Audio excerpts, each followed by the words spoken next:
I'm calling to order the meeting of December 4th.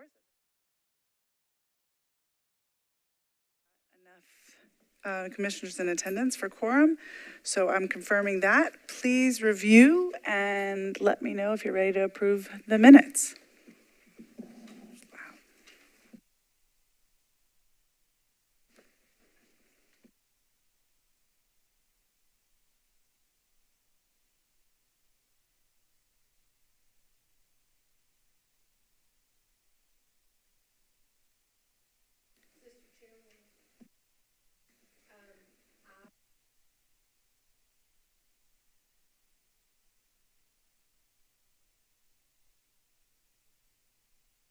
Can you turn your mic on so we have that on?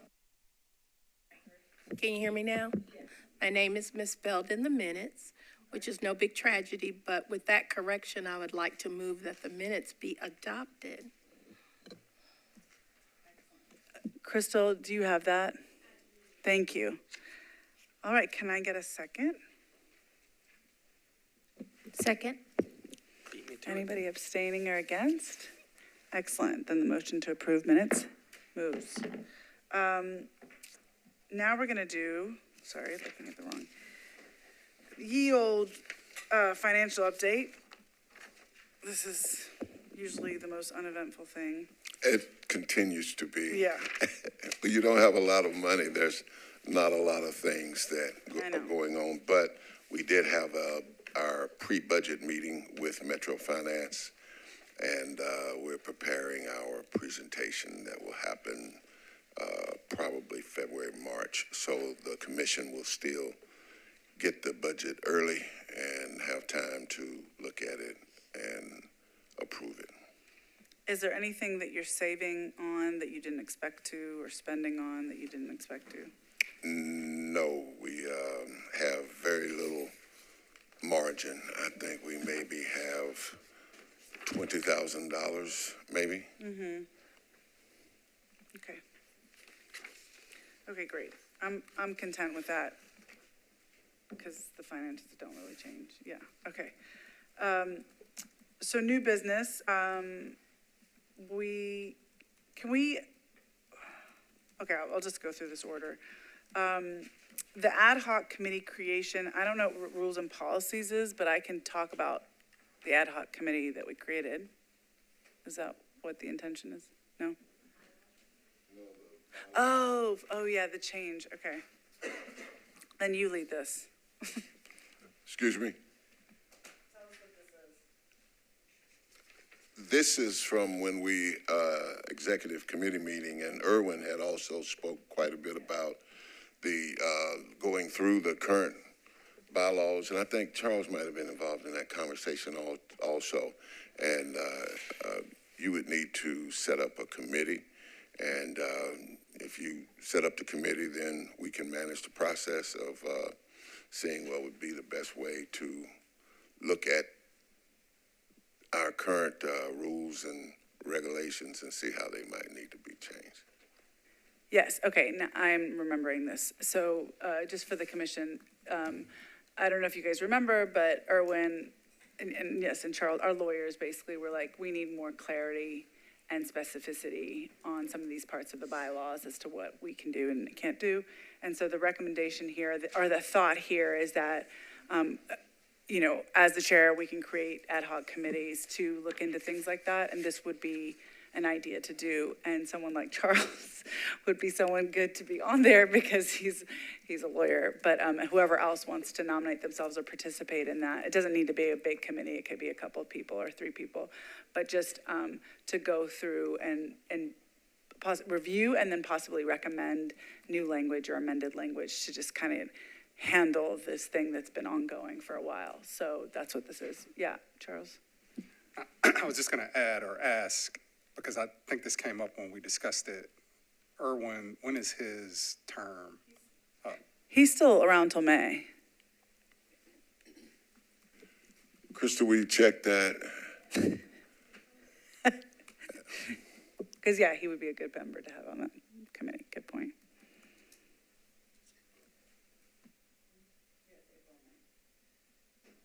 And this wouldn't be well, ideally, this would not be a long, drawn-out thing. It'd be a couple of meetings to get clear, and then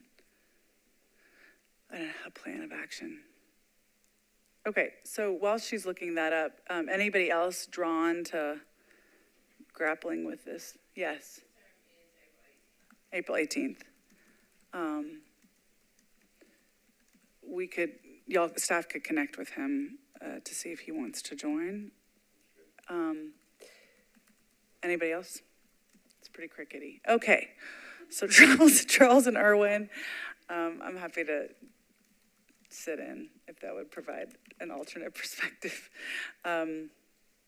Okay, yes.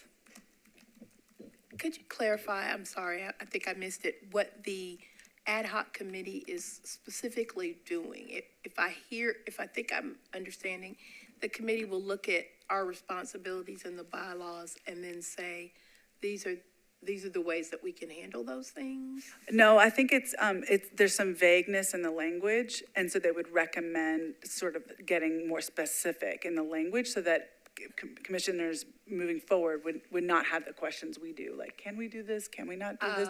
Is okay. this, because it's kind of hard to know right now. Okay. So they would recommend that. Does that make sense? It does. I'm interested in that. Okay, Yeah. great. So, that's wonderful. I'm not an attorney, though. No, better. I think we don't need millions of attorneys on this. I'm not bragging or anything. I'm just saying I'm not an attorney. I mean, it'll all have to be legal and go according to procedures, but I think different POVs would be helpful. Okay, so I think we'll see if Irwin's in, and then you three could meet and go through this, and staff can organize that. Excellent, thank you. Public comments policy, I believe we did this last time. Yes, and this is just the final. There was a bunch of. Oh, we had edits. Yes, and there's one typo in the submission of public comments, the last sentence and the next to the last word. That's a typo that's there, but everything else from the meeting should be in there. Okay, great. So this is our new policy, if anybody wants to review quickly. And we do have individuals here I'm assuming y'all want to give public comment, or are you just observing? Okay, great. So they did the process, the sign up and all that stuff, and we will move along with the agenda and then move to public comment at the end.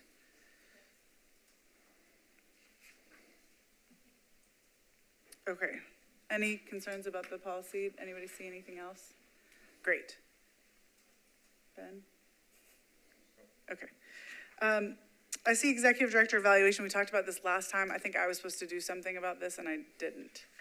Okay. Is that what it was? Like, yeah. I don't know. Did you not do it? Because you were supposed to get yes. some a process or yes, whatever. So I did not do that. So I need to do that. Can you remind me if I don't do that? Yes. Thank you. And just for everybody to know, we talked about it last time, but basically it's time to evaluate our ED. I was going to recommend kind of going through the criteria for the job and having some sort of way to evaluate bases on some buckets or some categories. So we have some sort of method in lieu of just kind of like yay or nay. So I was supposed to create that for y'all, and I didn't. So I will do that in the next couple of weeks before our next meeting. And I'll actually present that. And I was supposed to present that to the executive committee. So I need to do that. Have it ready and present it to them. And then if they have any feedback or thoughts, then we'll bring it here and hopefully knock it out in January. All right, but yay or nay seems pretty I know. good. It's of course No, it's a yay. I was. But we're gonna look legit. And I think we also talked about looking, and I can't remember where we concluded, but like looking at the past evaluations that are on file so that we can, kind of carry on the precedent. Yeah. I don't know how you would do that. Mel? No, it went way back to Calvin Jones. What year was that? Like late 90s. I mean, is it relevant? Is my point. If it's 30 Well, it was years ago. basically a narrative type thing. Yeah, it wasn't like it was a standard form or something. It was basically a narrative. Yeah, I mean, during my term here with Mel's, it was just something we kind of yayed or nayed in a meeting. So I haven't seen any formal process. And criteria are great and categories are great, and we'll go through that. But also, if you have anything that you want to bring to the conversation, please do. Okay. And then there's a community engagement aspect to the agenda. Who is this?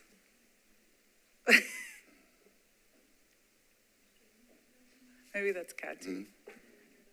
Well, that's normally Kathy, but what's pressing is this Wednesday is Tennessee Human Rights Day, and there's a program at the, it's going to be held at the Church of Scientology, and we give out awards. There'll be a keynote address, and this Wednesday we invite you all to come. I will look up the time.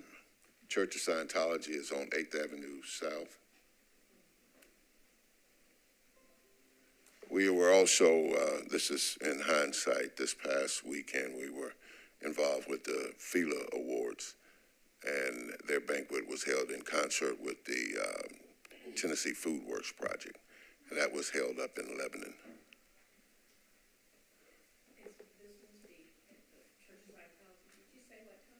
I'm looking that up right this moment. 5 o'clock.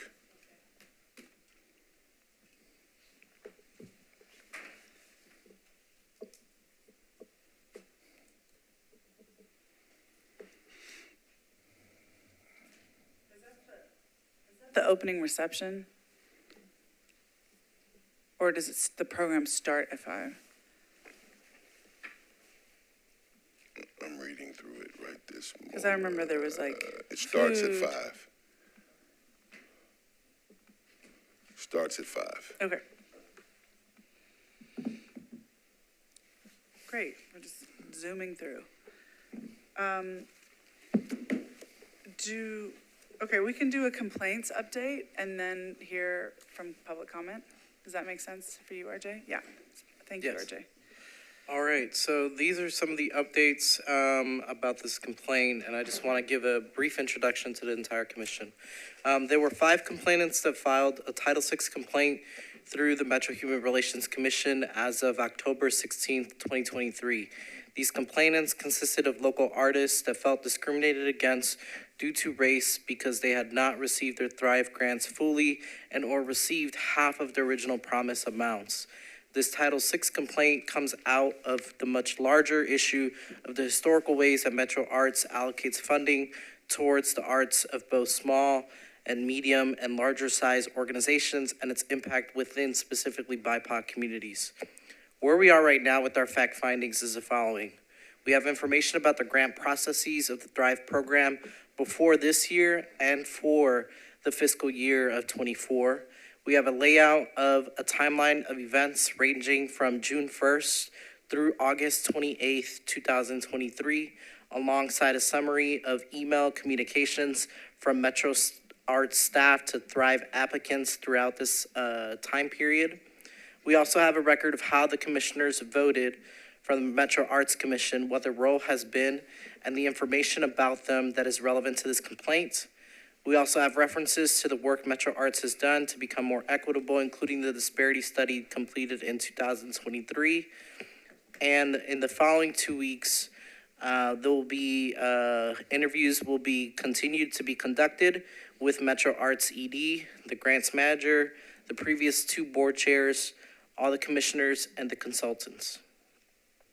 The report, the fact-finding report will then wrap up with additional contributing factors, such as an overall assessment of the health of the Metro Arts Commission, as well as an ongoing closing statement with the proposed equitable solution and recommendations for reconciliation.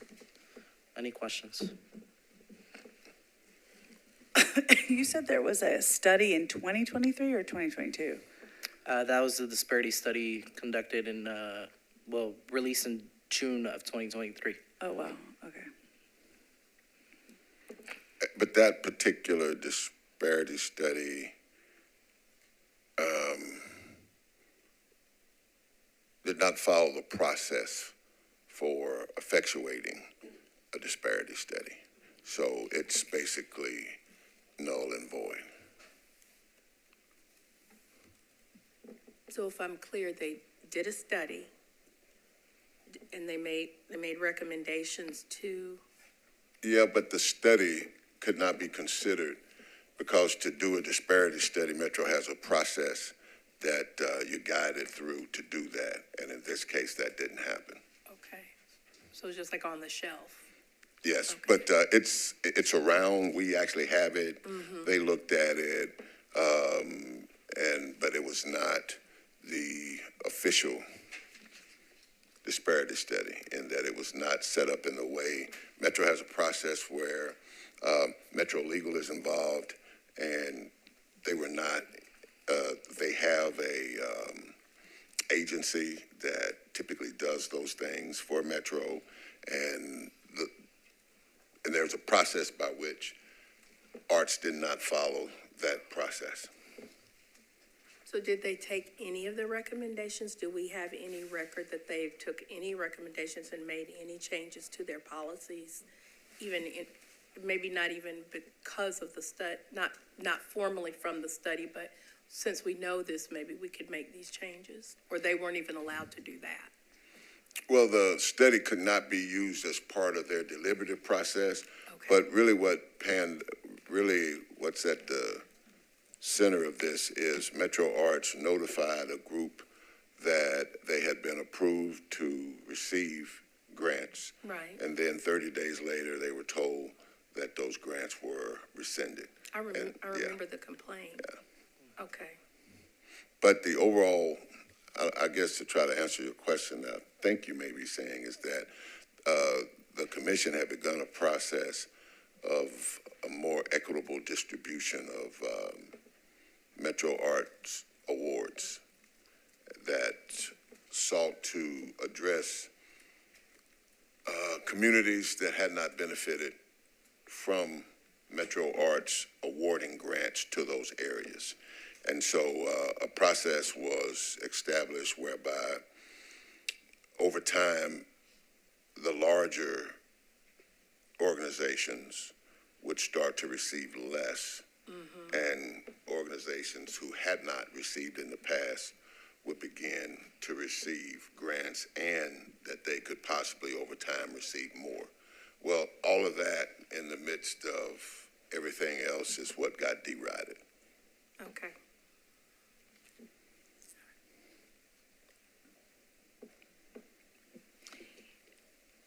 We received an email November the 15th. This is after our meeting. So all of this is going to be discussed today. Is I that? mean, we can, I'm not sure of what email. It was sent to, the names on here was everyone that's on the commission plus at least 30 other people. And it says Metro Arts leadership concerns. Okay. That was addressed to all of us. And I don't know if that's what we're going to address in this meeting tonight? No, ma'am. Okay. No, All it right. wasn't, that's not Not from anything us. from Okay. us, no. Yeah, I think, so, yeah, we received that email. We also talked to that. So Davey and I went to the Arts Commission meeting, and she was there, Simone was there. But so the one thing I have learned from being at the Arts Commission meeting is there are several issues going on at the same time. At the Arts Commission, we have walked into something that is big and has been going on for a while. And not necessarily this particular issue, but there's just a lot that's been going on. So I believe that email is addressing, not that it's not relevant, because it is the current ED, but is not directly relevant to this complaint, as I understand it. Does possibly need to be addressed at some point, but I think what's taking precedence right now is getting to this complaint. And that's what I was kind of thinking about is what are you thinking, RJ, in terms of timeline, in terms of how your meetings are panning out and stuff like that? The way that the meetings are panning out is, like I said, I will be conducting, I've got several scheduled this week and next week. and hopefully we'll wrap it up as soon as possible. It's just right now really the availability of folks at this time of year. Yeah, I think we should handle that, and then whatever extra stuff that's coming our way, we can figure out a way. Yeah. Chair, I would also think in regard to that email that doesn't really fall into our purview about the effectiveness or lack thereof of a department head.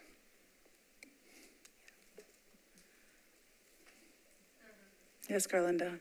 I would just like to say for the record that I appreciate the work that RJ is doing, and I think one of the concerns that I have often in working with Metro government and other entities is that in our very complex world, the basics of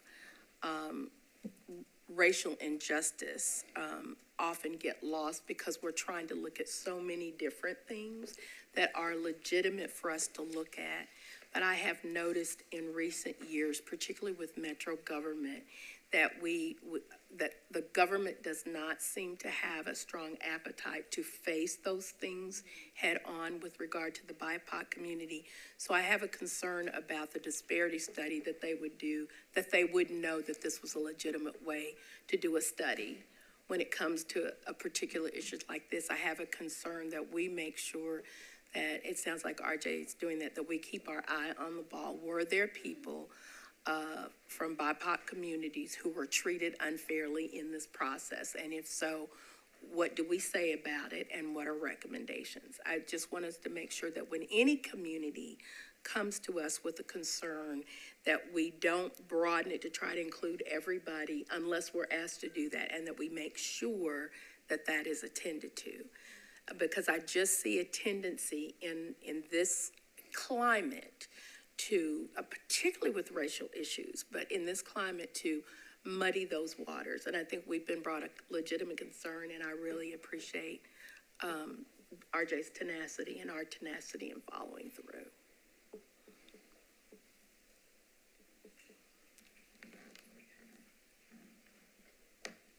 Yes, I second that. I mean, I think, and it's hard because as you step into this, you see a lot of other stuff. And so you start to be like, let's look at this thing, or let's look at that shiny thing. And it's like, no, we're here to really look at this initial complaint and what that's about. So I'm not saying stay there. I'm saying let's right, start here. right, and right, then, right. Yeah. Okay, anything else? Yeah, Dakota, did you want to say? No. Okay, your mic is on. Oh, who? Anybody else want to say anything? Okay. Oh, awesome. So this is the sign up. Okay. So by the way, the executive committee has been chewing on this for quite a bit. We also went to the Arts Commission meeting. So if anybody wants to come to the XCOM meeting and offer your thoughts or POV, highly welcome that. Okay. Well, thank you, staff. I think you're putting together quite a thorough, set of content and investigation for this. So I appreciate that. It's not easy. And I'm happy to open it up for public comment now. The first person I see is Lydia Youssef. So please come on up. You know how the mic works. You got to make it red for it to. Is there a little head that's got little lines coming out? There you go. Okay.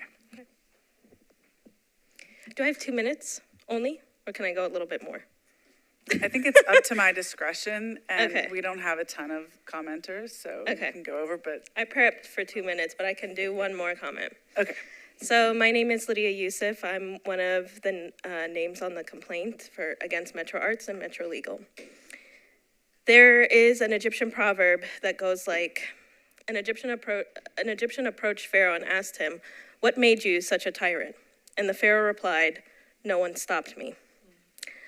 On September 29th, over a month and a half after the Metro Arts Commission stole funding from Thrive applicants, 40% of whom were BIPOC, a historic measure to bring in more BIPOC into the fold. I've grown up in Nashville. I've never heard of Metro Arts until 2019. My Arab community members have not received funding from Metro Arts for decades. A team of independent artists and organizers filed a complaint against Metro Arts and Metro Legal for intervening with Metro Council's decision to fund Thrive applicants. But this event is not the first time Metro Arts Commission, a commission loaded with the descendants of plantation owners and enslavers, grandsons and granddaughters, has chosen to take away money from BIPOC in this city. Metro Arts Grants Program was created in 1972 to prop up white art, period. They had an all-white staff until 2014. They funded all white organizations until just a few years ago. This is not a mistake. This is very important to note about Metro Arts, that it was created post the Civil Rights Movement, that had a center here in Nashville and chose to funnel money specifically to white art projects and programs and defund Black music, Black visuals, Black spaces, and gatherings and creations, even though Black people are paying taxes. And this is public funds. This is not just a general grant money allocation or foundation.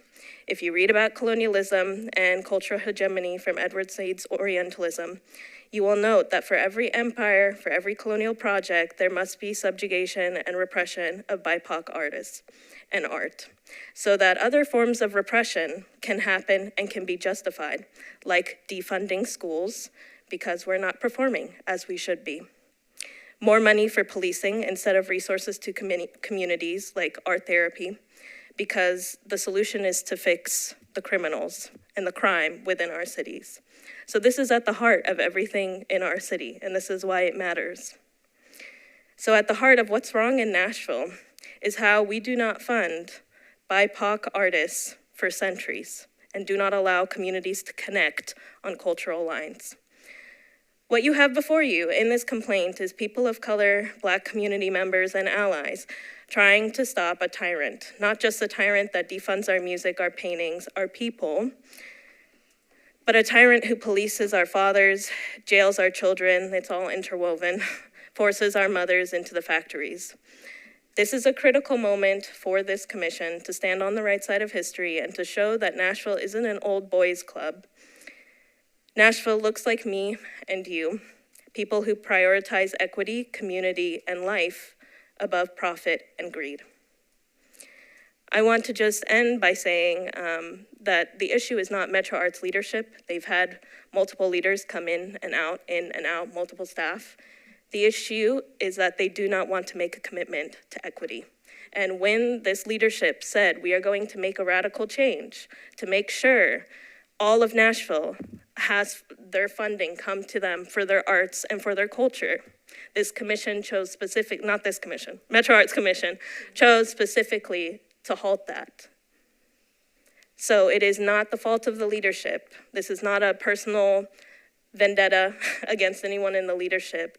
It is, can Metro equitably give funds if there's a commissioner full of people who have allyships outside of the Nashville that looks like me, that looks like all of you. Thank you. Thank you for that, Lydia. Madam Chair, may I ask a Yes, question Charles. for the staff? Because what I heard her say, and I want to make sure I understand this, she mentioned that the complaint was against Metro Arts and Metro Legal. Is that accurate? I have read it several times, but I am not sure. Okay. If we can pull the complaint up, we can read that and see if that's how it is.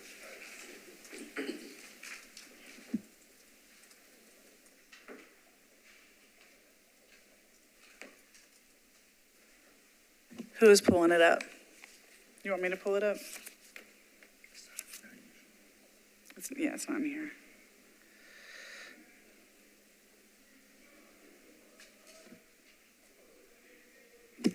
And I guess just one point too, if it is not, could the complaint be amended to do what she mentioned? I guess maybe her thought was that the complaint included Metro Arts and Metro Legal, if Metro Legal is not part of the complaint.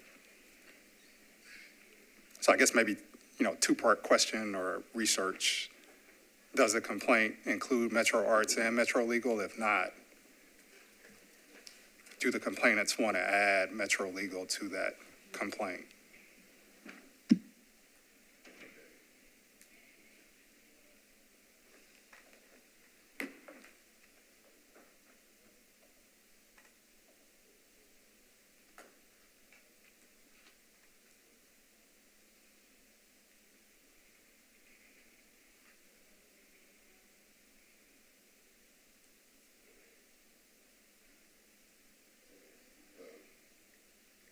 I have it here. No, it's not in the title. So I guess that question, Commissioner Trotter, will need to be directed to what you said. Lydia, do you want to respond to this now? Yeah. And I don't know that it needs to be Right, resolved right, now, right. but, as you proceed with it, Okay. that may be something to clarify with Okay. the complainants. Okay. Then staff, can you clarify that? Thank you. Thanks, Charles. Anybody else? No. Okay. Then Sangeeta?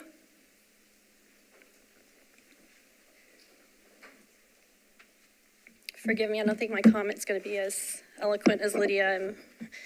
I'm just typed some notes to myself on my phone, and I'm a little hungry right now. So, yeah, I think I really wanted to address this issue of these rumors of things being complicated and messy. And I think when strides are being made towards equitable funding, there's a messiness that's inevitable because so much of what's being done is new and it's for the first time. It's disrupting the structures that be. But I think that the goal itself was clear. The heart towards equity was clear. And that move towards equity was clear, so clear that that July vote was made. And a clear email was sent to all the Thrive applicants that we would receive our funding. But then there was some kind of seemingly unnecessary messiness that crept in between July and August. And so I think in all these conversations, I think it's really important to ask, like, messy for whom?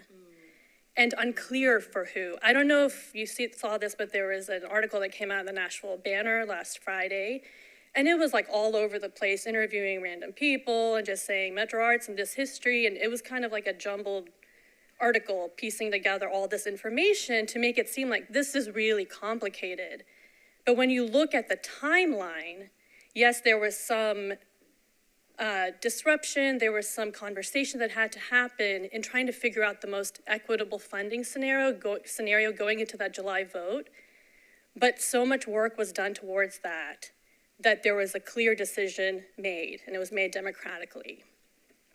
And the other thing I want to say is that the word equity gets thrown around a lot. And I think it's time that we start to really break that down and see if we're all on the same page in terms of what that equity actually means. I know some people use that to serve their own self-interests, and for the people that truly understand that equity are the people that rarely ever see it, or the people that haven't received the funding, and they should be leading this conversation. And I think it's important to also note that that disparity study, even though it's unofficial, it couldn't actually even be conducted because the inequity was so huge that not enough BIPOC artists had even applied in the past. And strides were made to even reaching out to those communities this year for the first time. So that's what I have to say. Thank you. Could I follow up on a question, Sangeeta? I know that we're really looking strictly at that timeline from June to August, but can you talk about the strides that were made to reach out to those communities? Would that be okay? Yes. So from what I've heard, and I have friends in various arts communities. Like, for instance, actually, I'm part of an organization, and one of the staff came to one of the concerts, and I know this organization has struggled to try to pay its artists even like a minimal fee for just basic work. And he was like, oh, there is this funding that's available. Do you know that you're eligible for it? And like, these artists had no idea that that was even available, and they're like, what? And I had a friend who also said like efforts were made to reach out to communities that would not know about it or were neglected in the past. So, but I don't know all the details of that. I just like from hearing, from various people. That's helpful, thank you. Yeah. Through the review of several months of the minutes, conversations with a couple commissioners and even the present ED, they had a series of meetings over the course of several months to get to what was ultimately passed in July. That there are several months where they talked about what that looked like, how would it go, the different impacts.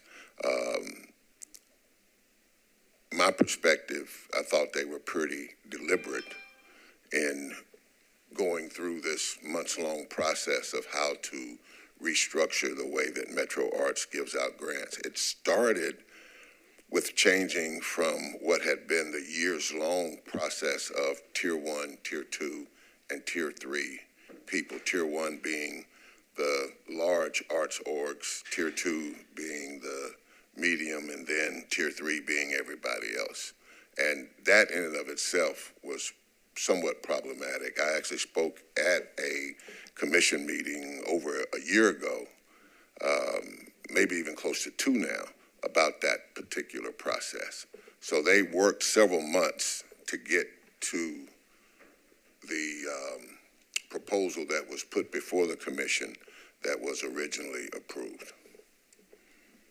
The same batch of commissioners worked on that. Well, I don't know whether it's the exact same batch, but I would say that it was relative. The core group of them remained consistent over that time, yes. Okay, so the thing of like, we didn't know what was going on. Well, that may be from some of the newer commissioners, but what they voted on in July was months in the making. Okay. The whole grant. Yes. Okay. Well, that's where you get the disparity study. That's where you get the community meetings. That's where you get all of that. They actually went through all of these processes over again, many months to come to the July vote. Okay, and then about this, like reaching out to organizations and communities and individuals and stuff like that, was that also talked about in the meeting? Oh yes. That was a part of it that they documented, that their community outreach in that regard. And so someone was reporting out, like we've been talking to 10 new organizations or 20 new. Well, they were actually holding meetings in the community. Yes. Oh, okay. Yes. Okay.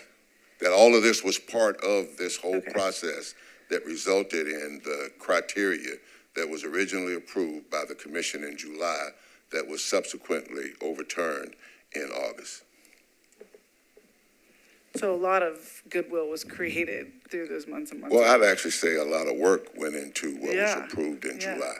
I've got a quick question. Yeah, so where does the disparity report come into play that was inadmissible? The process by which you, I guess, commission a disparity study. Matthew, can you speak to any of the particulars of that? I'm not very familiar with the specifics of it. I know that it does involve, there's another law firm that Metro Legal consults for that study, but I'm not aware of the specifics of it. Well, Sangeetha spoke about like you have to have communities to be able to see if there are disparities in your recipient group or whatever. And was that the main reason that no, nobody knows. Okay. Charles, Yeah, I was just gonna maybe pick up on your question, and maybe this is what you were asking, maybe not, but if the disparity study was not found to be invalid, what would its benefit have been? Well, that there was not enough data, particularly on the BIPOC side, to even do a study.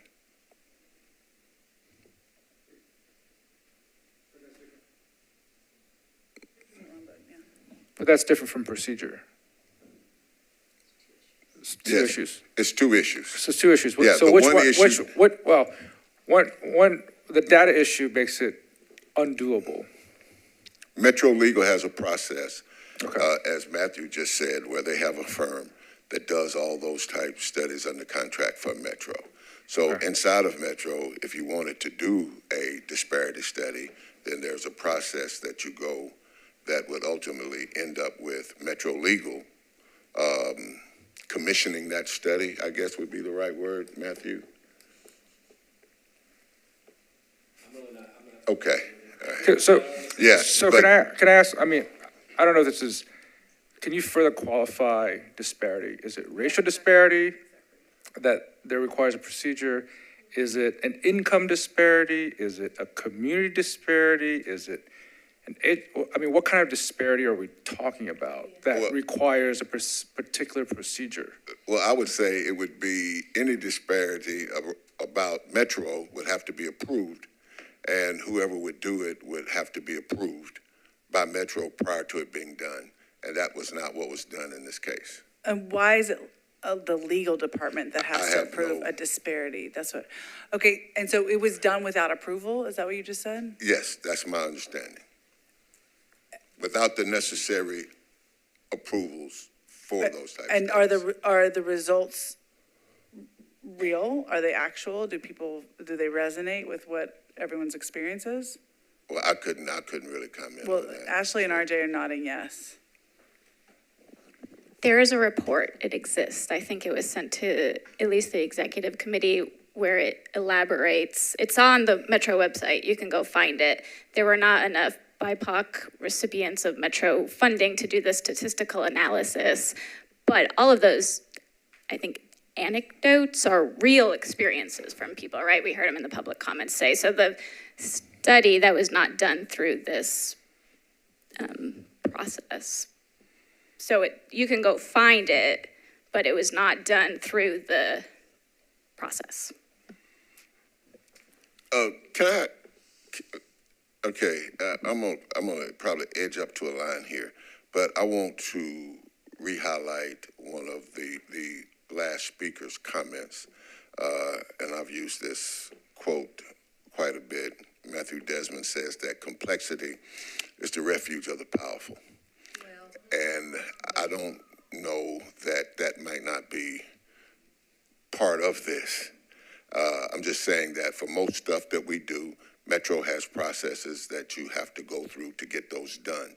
And as we all know, processes can sometimes become impediments in and of themselves. So I don't know how else to answer your question, Dr. Tran. Well, I'm just curious to what qualifies a disparity report. Is it the disparity part or is it a report? Because what if we just called it a report? Do we need a private company to make a report? But if it's a disparity report, what particular disparity are we looking at? Is it age disparity? Is it gender disparity? Is it strictly a racial disparity issue? That's what I'm wondering why Metro Legal would pay a firm to do a report. And then, like, if it's not commissioned, why is it still on the Metro website is my question. Which is fine. It's great that it's on there. It should be on there. But I'm just saying, I don't understand I guess we should look further into this as to why the technicalities and the reasoning behind this logic of contracting out a firm to do a, quote, disparity report. Well, I don't understand the significance of the word disparity. It's neither qualified nor is it making any sense, right? It doesn't do any work. It's imprecise language. So I'm just curious to know what the history and the logic behind disqualifying this report. I'd just like to know. There probably is a reason, a legal reason, but I'd like to know the reasoning and the history behind this legal process, or this procedure that Metro has.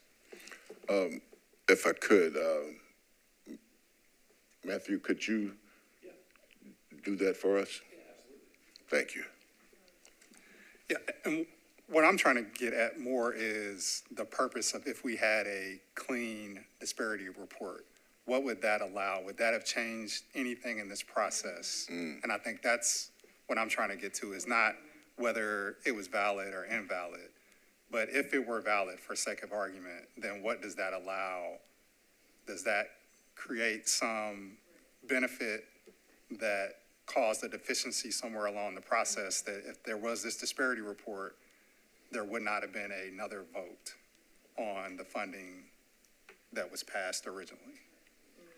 Like, is it the basis upon which Right.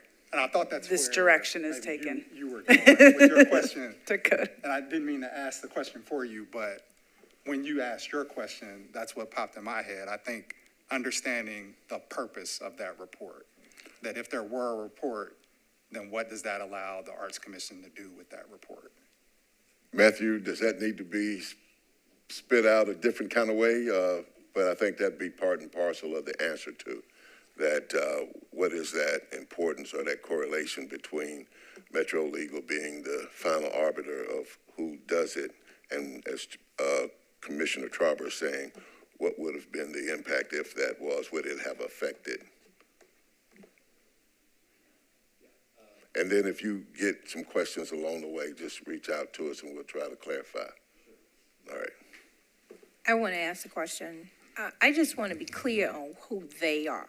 So when we say they voted for the funding, is that Metro Council or the Arts Commission commissioners voted? Well, chronologically, Yes. Metro Council, June 20th or 21st, voted for $2 million additional to be given to Metro Arts to fund the Thrive grants. That was in June. The Metro Arts Commission voted in July to fund the Thrive recipients.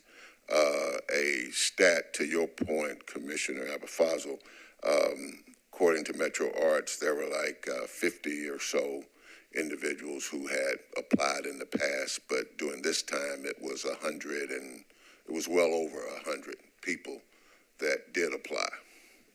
So the numbers went up. Metro Council approves it. Metro Arts approves the allocation and notifies the individuals in July. And in August, there's a vote to rescind that by the Metro Arts Commission. In fact, just quickly to clarify, that ended up being a 600% increase in applicants from the prior year per the Nashville.gov report.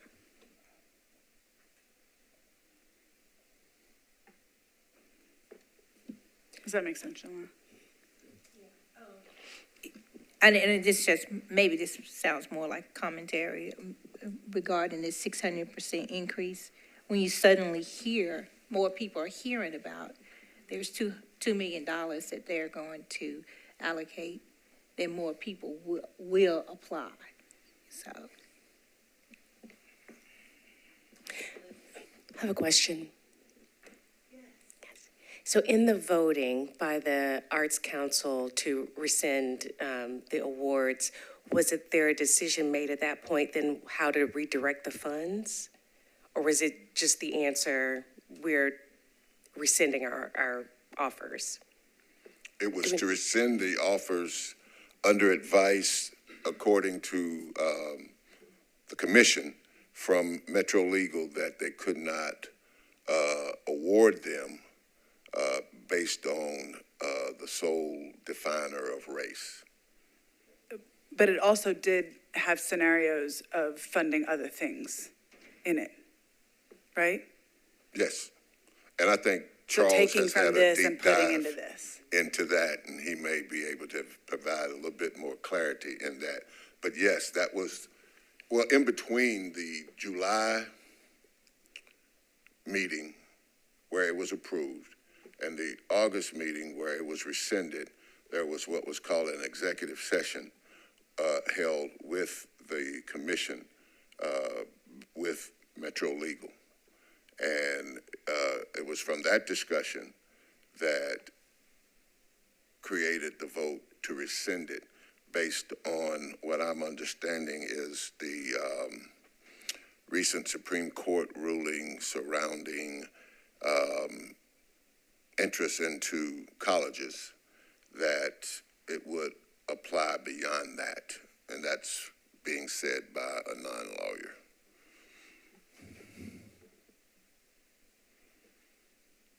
But also, Gemma, I just want to say, I don't think that, I mean, I think what's important here is, yes, there was more money, but I believe that the cultivation of grantees happened prior to the allocation of more money. Like, it was a proactive effort on the part of the Metro Arts staff to go out there based on these to go out there, cultivate, these artists of color, and then go advocate for money from council, if I understand the timeline correctly, and then have the vote. Does that make sense? And then I think also there was 50 prior, in the years prior, there were about 50 Thrive applicants.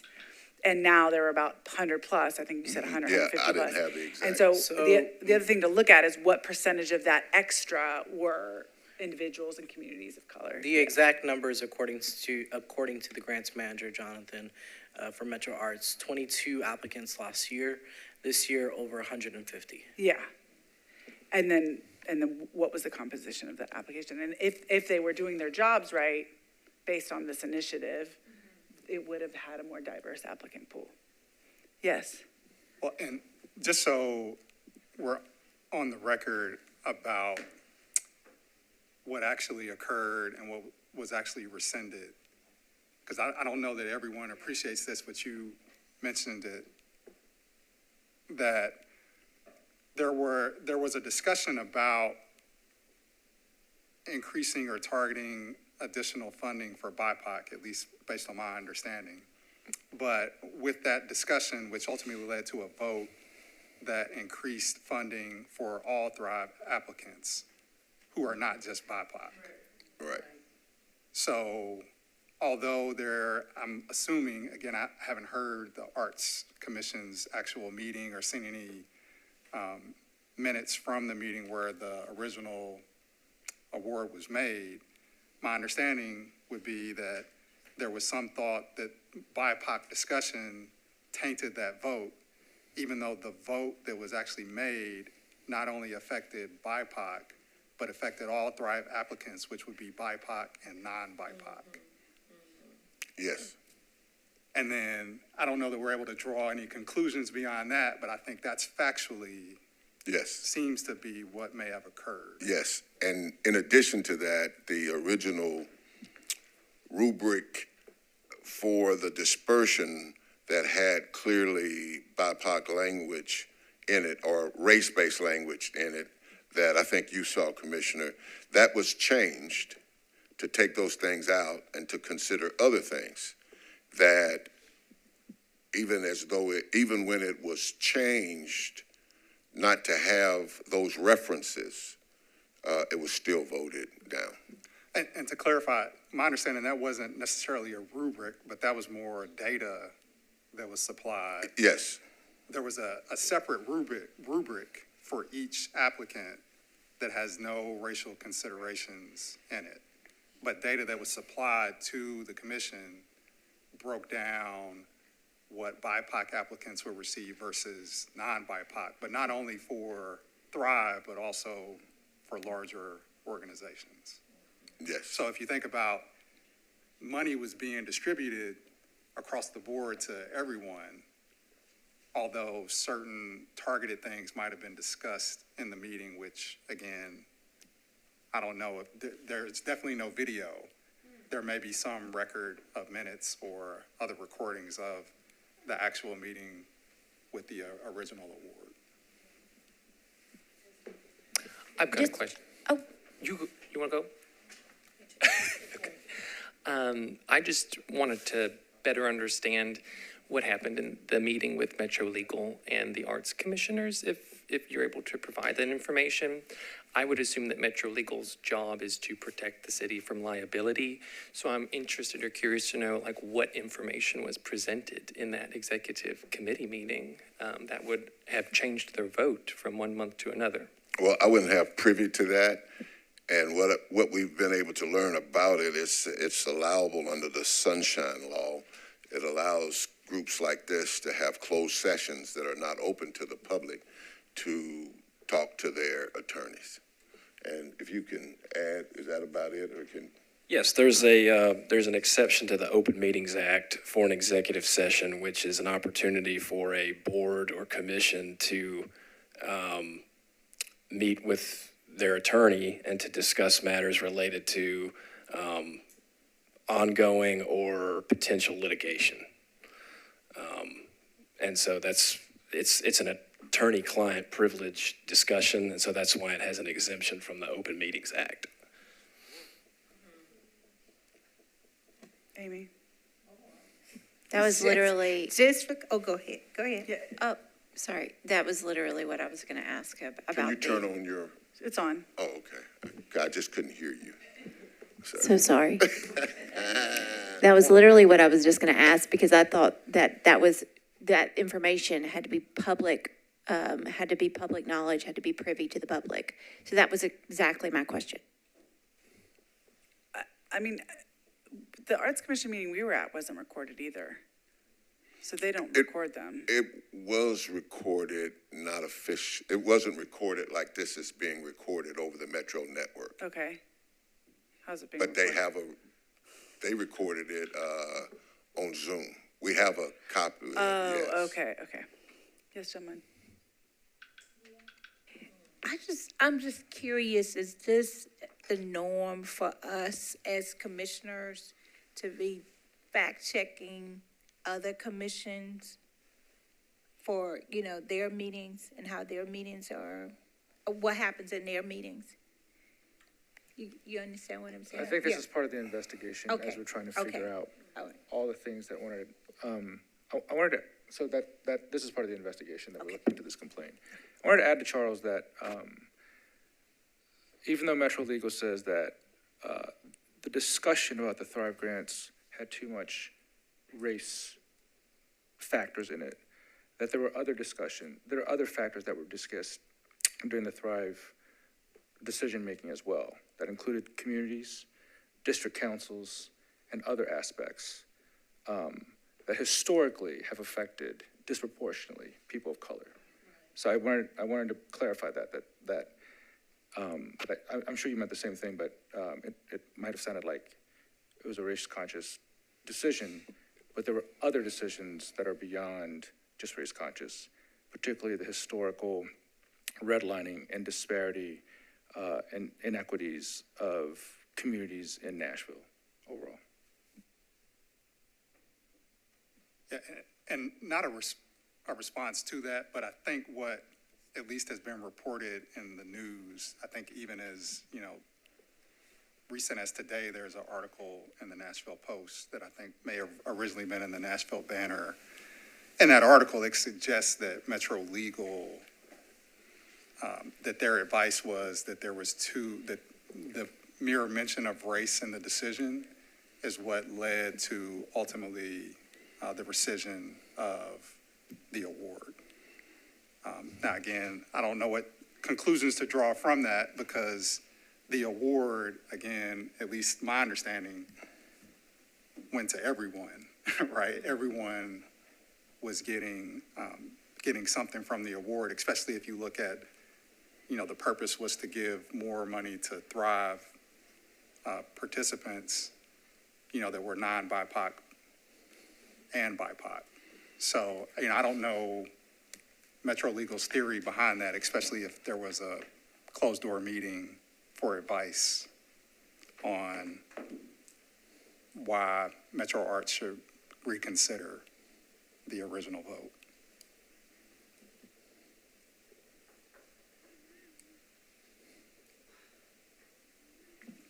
Okay. Gentlemen, did it make sense why we're looking into their meetings? Because that's when the decisions were made, and there's not. Okay. So we're just trying to piece it all together.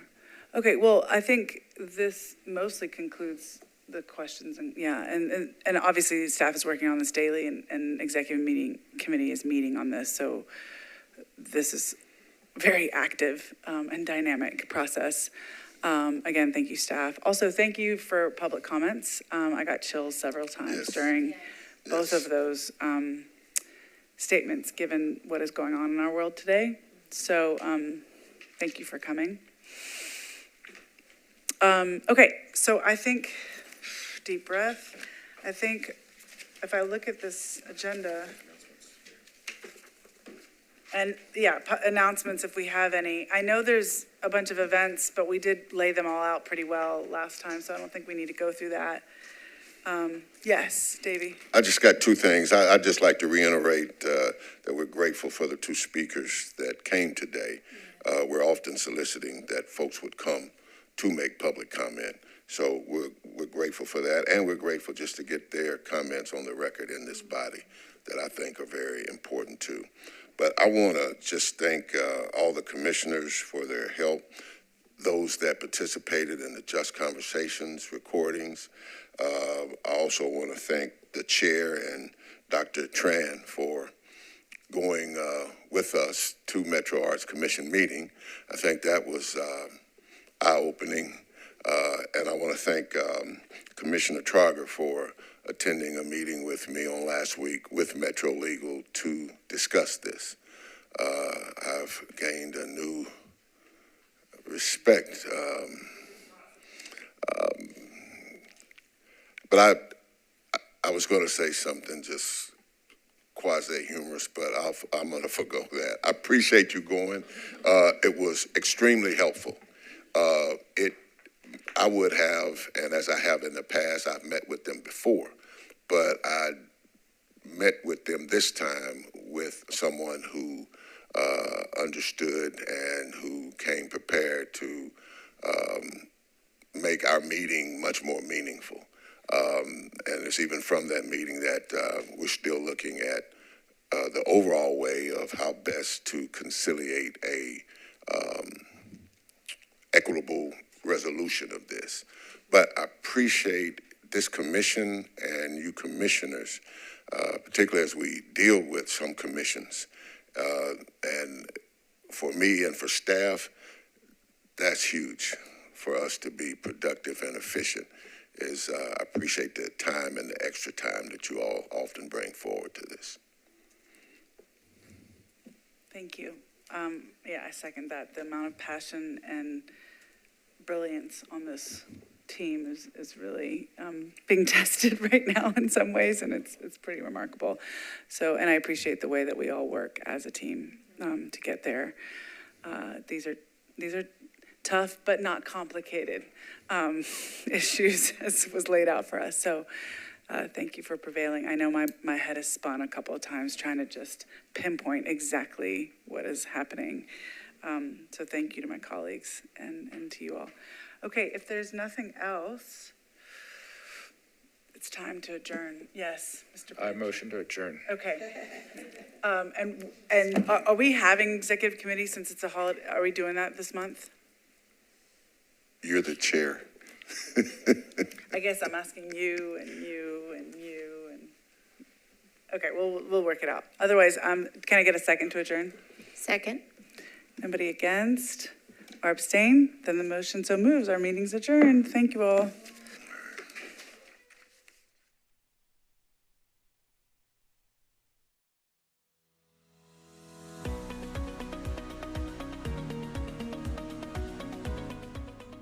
This has been a service of the Metro Nashville Network.